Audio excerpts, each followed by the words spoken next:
कमलनाथ ने दिग्विजय सिंह को दिया जोर का झटका। दिग्विजय इन, बेटा आउट। कमलनाथ के बेटे को चुनाव समिति में मिली जगह, दिग्विजय का बेटा हुआ आउट।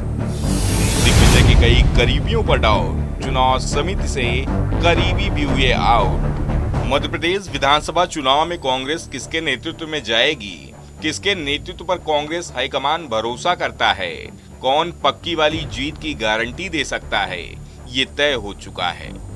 भले ही कांग्रेस ने सीएम उम्मीदवार के नाम का ऐलान नहीं किया हो, लेकिन ये साफ हो गया है अगर कांग्रेस को चुनाव में बहुमत मिला, सरकार बनाने का मौका मिला, तो कमलनाथ ही सीएम बनेंगे।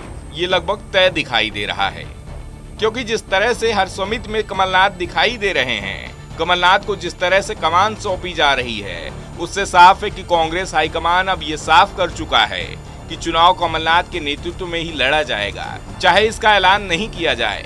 कमलनाथ भी चुनाव के बाद बनने वाली स्थिति की तैयारी कर रहे हैं, कोशिश कर रहे हैं कि ज्यादा से ज्यादा विधायक उनके समर्थक ही चुनकर आएं। इसलिए पहले से ही फील्डिंग सेट कर रहे हैं, अपने राजनीतिक विरोधियों को किनारे लगाने की तैयारी कर चुके हैं। कांग्रेस की चुनाव अभियान समिति और चुनाव समिति इसका सबसे बड़ा उदाहरण सेट कर चुकी है।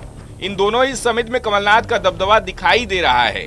दिग्विजय सिंह के खासम खास करीबियों को किनारे लगा दिया गया है। सबसे बड़ी बात, चुनाव समिति की कमान कमलनाथ को सौंपी गई है, जिससे साफ हो गया है पार्टी में उनका कद इस समय सबसे बड़ा है। कमलनाथ का कद कांग्रेस में सबसे मजबूत है।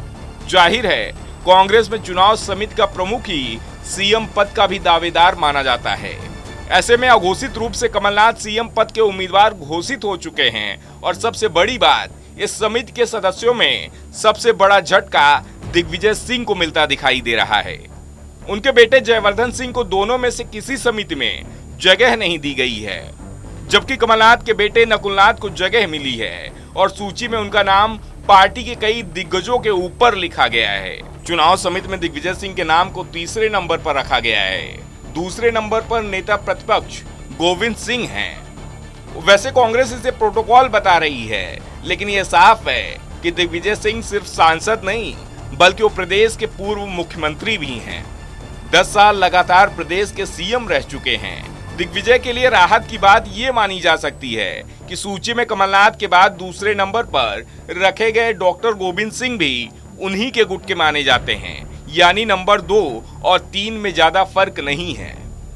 लेकिन जिस तरह से कांग्रेस में इस समय उठापटक चल रही है, उसमें एक बात साफ दिखाई दे रही है। पार्टी में अपने बेटे को आगे बढ़ाने के मामले में कमलनाथ दिग्विजय सिंह पर भारी पड़ते दिख रहे हैं, जबकि दिग्विजय कमजोर पड़ते दिखाई दे रहे हैं। जयवर्धन सिंह पूर्व सीएम दिग्विजय सिंह के बेटे हैं। विधानसभा चुनाव के लिए दिग्विजय सिंह के पास अहम जिम्मेदारी है, लेकिन कांग्रेस ने जयवर्धन सिंह को कोई जिम्मेदारी नहीं दी है। जयवर्धन सिंह राघवगढ़ विधानसभा सीट से दूसरी बार विधायक बन चुके हैं। कमलनाथ सरकार में वो नगरीय विकास मंत्री थे, लेकिन अब उनके पास कोई जिम्मेदारी नहीं है। वैसे उनका राघवगढ़ सीट पर टिकट तय माना जा रहा है। कमलनाथ के सर्वे में भी जयवर्धन सिंह की स्थिति मजबूत बताई गई है। इसके साथ ही दिग्विजय सिंह के खासम खास लोगों में शामिल प्रियव्रत सिंह को भी दोनों ही समितियों में जगह नहीं मिली है। राजगढ़ जिले के खिलजीपुर विधानसभा सीट से 3 बार प्रियव्रत सिंह चुनाव जीत चुके हैं। कमलनाथ की सरकार में प्रियव्रत सिंह ऊर्जा मंत्री थे। प्रियव्रत सिंह को दोनों ही लिस्टों में शामिल नहीं किया गया है। इससे साफ दिखाई देने लगा है कि मध्य प्रदेश कांग्रेस की राजनीति में दिग्विजय की नीति को तवज्जो नहीं मिल रही है। फिलहाल इंतजार है कांग्रेस के विधायकों वाली उम्मीदवार वाली सूची की। कमलनाथ का चलेगा सिक्का या रहेगा दिग्विजय का दबदबा, आने वाले कुछ ही दिनों में तय हो जाएगा।